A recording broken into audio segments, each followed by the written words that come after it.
Summary of The Power of Habit by Charles Duhigg.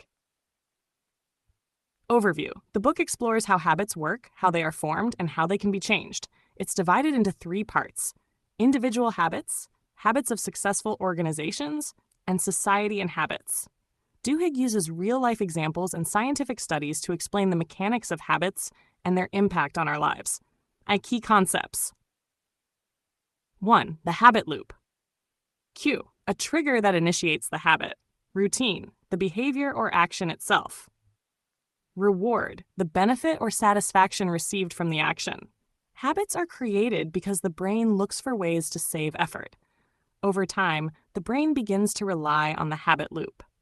2. The golden rule of habit change. You cannot erase a bad habit, but you can change it by keeping the same cue and reward while replacing the old routine with a new one.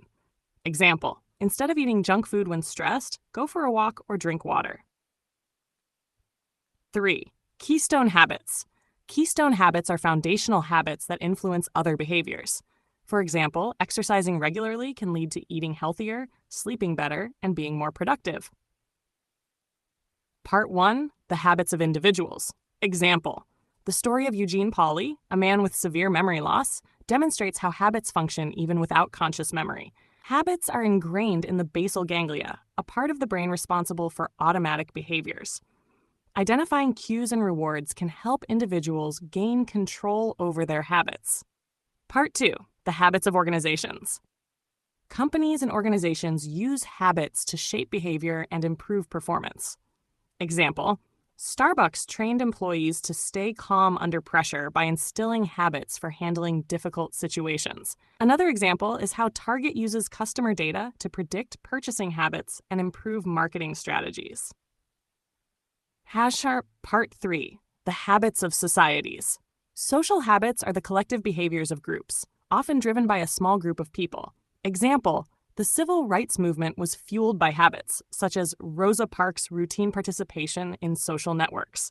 Understanding group habits can help drive societal change. Practical steps to change habits. 1. Identify the habit loop. Recognize the cue, routine, and reward.